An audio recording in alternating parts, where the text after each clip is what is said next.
भाई जो मुख्यमंत्री केंद्र की योजनाओं को धरातल पर उतरने नहीं देते, कोई भूल सकता भैया केंद्रीय विद्यालय के लिए हम लोगों को कितना संघर्ष करना पड़ा, जब स्थानीय प्रशासन ने साफ मना हम लोग को कर दिया था कि हम लोग केंद्र की योजना के लिए जमीन नहीं देंगे। क्यों भैया हम लोग को रेलवे की जमीन पर जाकर आज केंद्रीय विद्यालय बनाना पड़ रहा है? तो कहीं ना कहीं ये दर्शाता है कि भैया मुख्यमंत्री जी का एक उदासीन रवैया रहता है। और इसीलिए जब ये लोग मांग करते हैं भैया विशेष राज्य के दर्जे की आंकड़े आप लोग निकाल के देख लीजिए, आंकड़े निकाल के देख लीजिए कि भैया केंद्र सरकार की योजनाएं कितनी धरातल पर उतरती हैं। हमको खुद निरंतरता में एक एक छोटी छोटी योजनाओं के लिए, प्रधानमंत्री आवास से जुड़ी योजनाएं हो, विभिन्न पेंशन से जुड़ी हुई योजनाएं हो, उसके लिए निरंतरता में प्रशासन को, स्थानीय प्रशासन को कितनी बार हमको प्रयासरत होना पड़ता है कि भैया उन योजनाओं का लाभ धरातल पर उतरे। तो एक ऐसी सरकार और एक ऐसे मुख्यमंत्री जो अपने द्वेष की भावना की वजह से बिहार और बिहारियों के विकास को रोकते हो, क्या उसका कोई समाधान है? तो ये दिखावे की समाधान यात्रा करने का कोई लाभ है नहीं, और अभी तक कोई लाभ दिखा भी नहीं इस यात्रा का।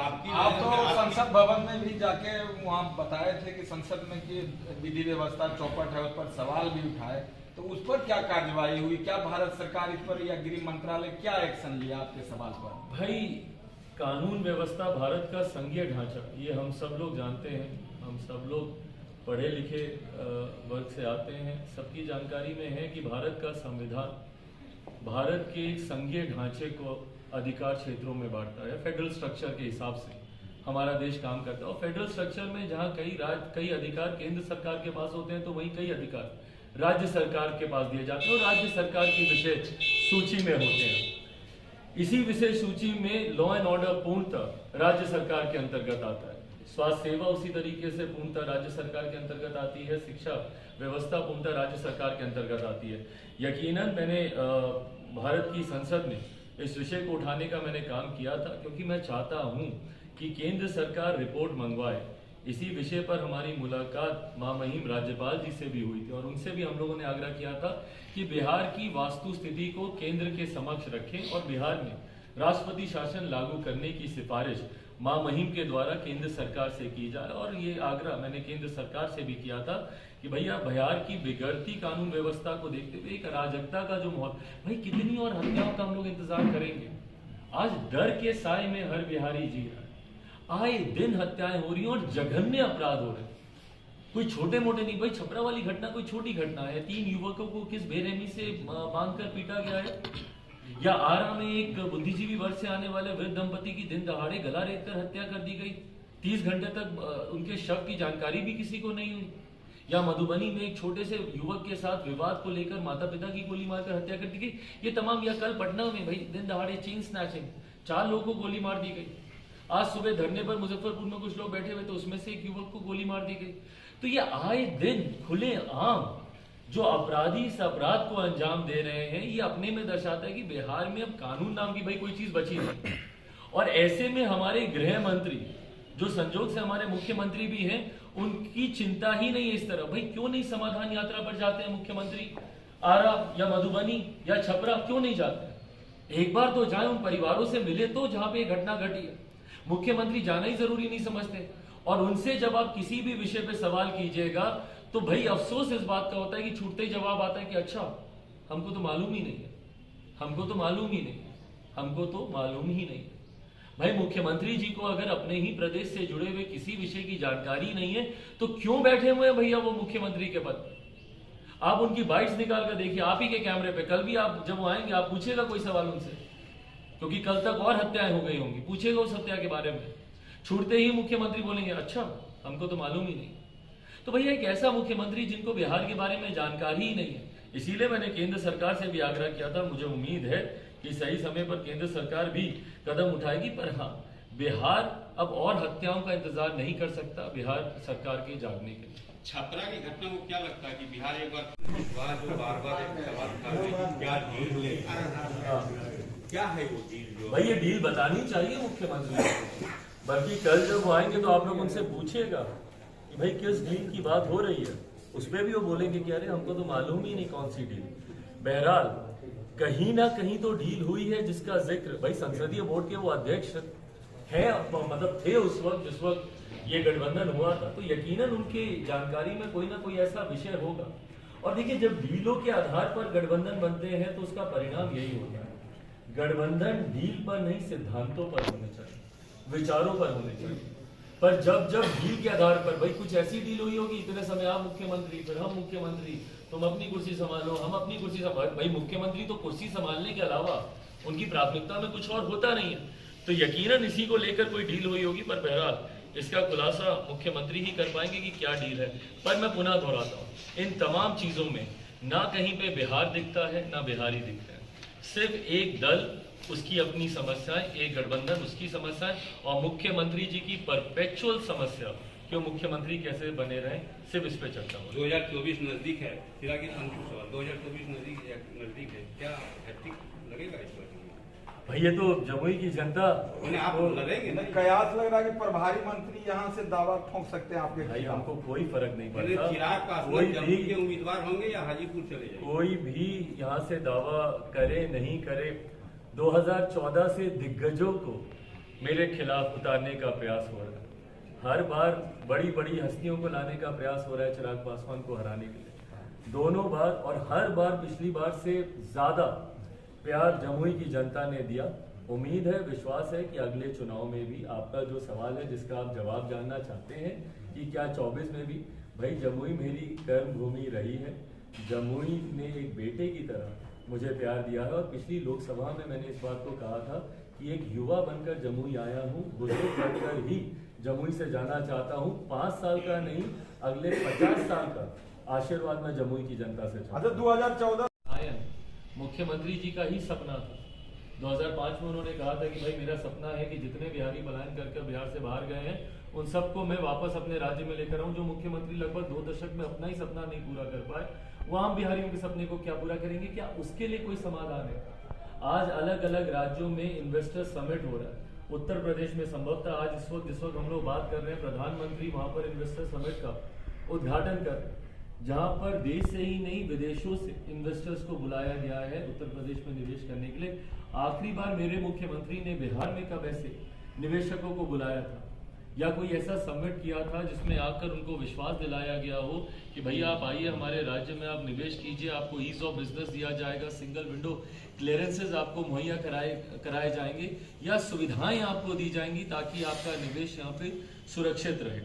ऐसी किसी समस्या का क्या कोई समाधान है मुख्यमंत्री जी के पास? तो ये दिखावे की जो यात्रा मुख्यमंत्री जी का, बताए ना मुख्यमंत्री जी, बताइए, जब आप, भाई जो मुख्यमंत्री केंद्र की योजनाओं को धरातल पर उतरने नहीं देते, कोई भूल सकता है भैया केंद्रीय विद्यालय के लिए हम लोगों को कितना संघर्ष करना पड़ा, जब स्थानीय प्रशासन ने साफ मना हम लोग को कर दिया था कि हम लोग केंद्र की योजना के लिए जमीन नहीं देंगे। क्यों भैया हम लोग को रेलवे की जमीन पर जाकर आज केंद्रीय विद्यालय बनाना पड़ रहा है? तो कहीं ना कहीं ये दर्शाता है कि भैया मुख्यमंत्री जी का एक उदासीन रवैया रहता है। और इसीलिए जब ये लोग मांग करते हैं भैया विशेष राज्य के दर्जे की, आंकड़े आप लोग निकाल के देख लीजिए, आंकड़े निकाल के देख लीजिए कि भैया केंद्र सरकार की योजनाएं कितनी धरातल पर उतरती हैं। हमको खुद निरंतरता में एक एक छोटी छोटी योजनाओं के लिए, प्रधानमंत्री आवास से जुड़ी योजनाएं हो, विभिन्न पेंशन से जुड़ी हुई योजनाएं हो, उसके लिए निरंतरता में प्रशासन को, स्थानीय प्रशासन को कितनी बार हमको प्रयासरत होना पड़ता है कि भैया उन योजनाओं का लाभ धरातल पर उतरे। तो एक ऐसी सरकार और एक ऐसे मुख्यमंत्री जो अपने द्वेष की भावना की वजह से बिहार और बिहारियों के विकास को रोकते हो, क्या उसका कोई समाधान है? तो ये दिखावे की समाधान यात्रा करने का कोई लाभ है नहीं, और अभी तक कोई लाभ दिखा भी नहीं इस यात्रा का। आप तो संसद भवन में भी जाके वहाँ बताए थे कि संसद में की विधि व्यवस्था चौपट है, उस पर सवाल भी उठाए, तो उस पर क्या कार्यवाही हुई? क्या भारत सरकार इस पर या गृह मंत्रालय क्या एक्शन लिया आपके सवाल पर? भाई कानून व्यवस्था भारत का संघीय ढांचा, ये हम सब लोग जानते हैं, हम सब लोग पढ़े लिखे वर्ग से आते हैं, सबकी जानकारी में है कि भारत का संविधान भारत के एक संघीय ढांचे को अधिकार क्षेत्रों में बांटता है। फेडरल स्ट्रक्चर के हिसाब से हमारा देश काम करता है, और फेडरल स्ट्रक्चर में जहां कई अधिकार केंद्र सरकार के पास होते हैं, तो वहीं कई अधिकार राज्य सरकार के पास दिए जाते हैं, और राज्य सरकार की विशेष सूची में होते हैं। इसी विशेष सूची में लॉ एंड ऑर्डर पूर्णतः राज्य सरकार के अंतर्गत आता है, स्वास्थ्य सेवा उसी तरीके से पूर्णतः राज्य सरकार के अंतर्गत आती है, शिक्षा व्यवस्था पूर्णतः राज्य सरकार के अंतर्गत आती है। यकीनन मैंने भारत की संसद में इस विषय को उठाने का मैंने काम किया था, क्योंकि मैं चाहता हूं कि केंद्र सरकार रिपोर्ट मंगवाए। इसी विषय पर हमारी मुलाकात महामहिम राज्यपाल जी से भी हुई थी और उनसे भी हम लोगों ने आग्रह किया था कि बिहार की वास्तु स्थिति को केंद्र के समक्ष रखें और बिहार में राष्ट्रपति शासन लागू करने की सिफारिश महामहिम के द्वारा केंद्र सरकार से की जाए। और ये आग्रह मैंने केंद्र सरकार से भी किया था कि भैया बिहार की बिगड़ती कानून व्यवस्था को देखते हुए एक अराजकता का जो माहौल, भाई कितनी और हत्याओं का हम लोग इंतजार करेंगे। आज डर के साए में हर बिहारी जी रहा है, आए दिन हत्याएं हो रही हैं और जघन्य अपराध हो रहे हैं। कोई छोटे मोटे नहीं भाई, छपरा वाली घटना कोई छोटी घटना है, 3 युवकों को किस बेरहमी से बांधकर पीटा गया है, या आरा में एक बुद्धिजीवी वर्ग से आने वाले वृद्ध दंपति की दिन दहाड़े गला रेतकर हत्या कर दी गई, 30 घंटे तक उनके शव की जानकारी भी किसी को नहीं हुई, या मधुबनी में एक छोटे से युवक के साथ विवाद को लेकर माता पिता की गोली मारकर हत्या कर दी गई। ये तमाम, या कल पटना में भाई दिन दहाड़े चेन स्नैचिंग, 4 लोगों को गोली मार दी गई। आज सुबह धरने पर मुजफ्फरपुर में कुछ लोग बैठे हुए थे, उसमें से एक युवक को गोली मार दी गई। तो ये आए दिन खुले आम जो अपराधी इस अपराध को अंजाम दे रहे हैं, ये अपने में दर्शाता है कि बिहार में अब कानून नाम की भाई कोई चीज बची नहीं। और ऐसे में हमारे गृह मंत्री जो संजोग से हमारे मुख्यमंत्री भी हैं, उनकी चिंता ही नहीं है इस तरह। भाई क्यों नहीं समाधान यात्रा पर जाते हैं मुख्यमंत्री, आरा या मधुबनी या छपरा क्यों नहीं जाते? एक बार तो जाए, उन परिवारों से मिले तो जहां पे घटना घटी है। मुख्यमंत्री जाना ही जरूरी नहीं समझते। और उनसे जब आप किसी भी विषय पे सवाल कीजिएगा तो भाई अफसोस इस बात का होता है कि छूटते ही जवाब आता है कि अच्छा हमको तो मालूम ही नहीं है, हमको तो मालूम ही नहीं, हमको तो मालूम ही नहीं। भाई मुख्यमंत्री जी को अगर अपने ही प्रदेश से जुड़े हुए किसी विषय की जानकारी नहीं है तो क्यों बैठे हुए हैं भैया वो मुख्यमंत्री के पद पर? आप उनकी बाइट्स निकाल कर देखिए, आप ही के कैमरे पे। कल भी आप जब वो आएंगे आप पूछेगा कोई सवाल उनसे, क्योंकि कल तक और हत्याएं हो गई होंगी, पूछेगा उस हत्या के बारे में। छूटते ही मुख्यमंत्री बोलेंगे अच्छा हमको तो मालूम ही नहीं। तो भैया एक ऐसा मुख्यमंत्री जिनको बिहार के बारे में जानकारी ही नहीं है। इसीलिए मैंने केंद्र सरकार से भी आग्रह किया था, मुझे उम्मीद है कि सही समय पर केंद्र सरकार भी कदम उठाएगी। पर हाँ, बिहार अब और हत्याओं का इंतजार नहीं कर सकता बिहार सरकार के जागने के लिए। छपरा की घटना को क्या लगता है कि बिहार एक बार ये रंग सूट करता है मेरे मुख्यमंत्री जी को। बांटने की राजनीति मुख्यमंत्री नीतीश कुमार जी हमेशा से करते आए हैं, ये उनकी कार्यशैली का हिस्सा रहा है। कभी उन्होंने बिहार को भाई संविधान के खिलाफ जाते हुए उन्होंने बिहार को बांटने का काम किया। संविधान में सिर्फ अनुसूचित जाति या जनजाति का जिक्र है, वहां पर कहीं दलित, महादलित, फॉर दैट मैटर इवन दलित शब्द का इस्तेमाल कहीं पे भी संविधान में नहीं किया गया है। पर उसके विरुद्ध जाते हुए हमारे मुख्यमंत्री जी ने हमारे बिहार को दलित महादलितों में बांटने का काम किया, पिछड़ा अति पिछड़ा में बांटने का काम किया। कभी अगड़ा, कभी पिछड़ा, कभी लव, कभी कुछ, कभी कोरी, कभी कुर्मी, और तो और महिला पुरुष तक में हमारे प्रदेश को बांटने का काम किया गया। महिलाएं इनका कैसे वोट बैंक बनी रहे उसको ध्यान में रखते हुए महिला पुरुष में डिवाइड करने का प्रयास किया गया। पुरुषों को लेकर किस तरीके से विवादास्पद बयान मुख्यमंत्री जी ने दिया जनसंख्या को लेकर, ये हम सब ने सुना। तो जो मुख्यमंत्री बांटने की राजनीति करते हैं उनको सूट करता ही है। तो इसीलिए अब जब ये जातीय रंग वहां पर दिया जा रहा है कि एक फलाना जात और फलाना जात के बीच में इस तरीके का उत्पाद हुआ, ये हुआ, वो हुआ, ये मुख्यमंत्री जी को सूट करता है। और उनके मंत्री भी इन चीजों को बढ़ावा देते हैं, उनके मंत्री भी यही राजनीति। भाई आज की तारीख में बिहार में ज्वलंत विषय बिहार की बेरोजगारी है, महंगाई है, बढ़ता अपराध है, ये तमाम बातें हैं। पर उनके मंत्री किस पे बात करेंगे? रामचरितमानस पे बात करेंगे। किस पे उनके मंत्री बात करेंगे कि भाई अंग्रेजों के वक्त कौन अंग्रेजों का गुलाम था, कौन अंग्रेजों का दलाल था, इस पे बयान देंगे। तो बांटने की राजनीति और छपरा वाली घटना उसी का उदाहरण है। भाई जब आपका नेता ही, प्रदेश का नेतृत्व, प्रदेश के मुखिया ही बांटने की राजनीति करते हैं तो इस तरीके की भावना उत्पन्न होना स्वाभाविक है। चिराग पासवान जी ने नागालैंड में जेडीयू को बड़ा जोर का झटका बड़ा धीरे से दिया, क्या बिहार में कुछ ऐसा होने वाला है? भाई बिल्कुल होने वाला है। बिहार में आने वाले दिनों में आप देखिएगा, बिहार के अलग अलग जिलों में जनता दल यूनाइटेड की जिला इकाई एक कर लोक जनशक्ति पार्टी रामविलास का दामन थामेगी। और कारण है इसका भाई, आज की तारीख में जनता दल यूनाइटेड के नेताओं को भी अब ये पता है कि उनकी पार्टी का अब कोई भविष्य बचा नहीं है। भाई जिस पार्टी के नेता स्वयं इस बात को बोलते हैं कि उनके बाद उनका उत्तराधिकारी कोई दूसरे दल का नेता हो, तो भाई ऐसे में उस पार्टी का ना वर्तमान बचा है ना उस पार्टी का भविष्य बचा है। भाई आज की तारीख में मैं भी एक राजनीतिक दल का मैं राष्ट्रीय अध्यक्ष हूँ, मेरी भी एक अपनी पार्टी है। मैं कभी स्वीकार नहीं कर सकता कि मैं बोलूं कि मेरे बाद मेरी पार्टी का नेता या कोई दूसरे के नेतृत्व में हम लोग काम करेंगे या कोई दूसरा उत्तराधिकारी होगा। मेरे बाद कोई होगा तो मेरे दल का ही कोई नेता होगा। ऐसे में मुख्यमंत्री जी का ये बयान कि भाई दूसरे दल के नेता इन्हीं को अब हम सबको आगे बढ़ाना है, तो भाई जब आपको उन्हीं को बढ़ाना है तो आपके पार्टी के नेता आपके पास क्यों रहेंगे? और यही कारण था नागालैंड में भी जिस तरीके से एक बड़ी उनकी पार्टी का धड़ा हम लोग के साथ जुड़ा, जो खुद उनके पार्टी के नेताओं को नहीं पता, क्योंकि मुख्यमंत्री ये बयान देते हैं कि अरे कौन आता है कौन जाता है, हमको फर्क नहीं पड़ता। जब उनको अपनी पार्टी के नेताओं के आने जाने से फर्क नहीं पड़ता तो इसीलिए उनको पता भी नहीं है कि नागालैंड में कितने लोग कहा गया कि ललन सिंह से पूछिए। हाँ, तो इसीलिए उनसे पूछे नहीं। और उनके पार्टी के एक प्रवक्ता, उनको ये तक नहीं पता कि उनके कौन कौन से, वो बोल रहे हैं कि भाई एक कोई आदमी चला गया अपने परिजनों के साथ, जबकि उनके पार्टी के प्रधान महासचिव विभिन्न प्रकोष्ठों के अध्यक्षों के साथ कई उनके जिला अध्यक्ष उस दिन हम लोग के साथ नागालैंड में जुड़े हैं। और आने वाले दिनों में हम लोग मजबूती से वहां पर चुनाव लड़ेंगे। 3 तारीख को जब परिणाम आएंगे, मुझे पूरा विश्वास है कि पार्टी का प्रदर्शन अच्छा रहेगा। अगले हफ्ते मैं भी नागालैंड जाऊंगा प्रचार के लिए। और इसी क्रम में आगे बढ़ते हुए आप देखिएगा बिहार में भी जनता दल यूनाइटेड के विभिन्न जिलों के कई सदस्य जदयू को आप टारगेट कर रहे हैं। बिहार में सिंगल लार्जेस्ट पार्टी राजद भी है। सुनवाई, कार्रवाई, दवाई, बहुत सारे नारे दिए थे। क्या लग रहा है आप सत्ता में वो आ गई है, काम कर रही है भाई? काम उसको आप टारगेट क्यों नहीं करते हैं? वो भी तो सिंगल लार्जेस्ट पार्टी है यहाँ बिहार में। भाई हम किसी को टारगेट कर ही नहीं रहे। नहीं, आप तो नीतीश और जदयू को टारगेट जितना कर रहे हैं उतना ही। भाई हम किसी को टारगेट नहीं करते, हम सिर्फ नीतियों का विरोध करते हैं। और नीतियां आज की तारीख में संजोग से नीति निर्धारक मुख्यमंत्री नीतीश कुमार जी हैं। और मुख्यमंत्री जी की कार्यशैली को आप सबसे बेहतर कोई नहीं जानता है। हर कोई ये जानता है कि मुख्यमंत्री एकला चलो की रणनीति पर काम करते हैं। उनके अलावा शायद उनकी परछाई को भी इस बात की जानकारी नहीं होती कि वो क्या नीति बना रहे हैं। बहरहाल ऐसे में मैं सिर्फ उनकी नीतियों का विरोध करता हूं। और जब मैं इस आवाज को उठाता हूं, जिन लोगों को ये बात सही लगती है वो मेरे साथ आकर जुड़ते हैं।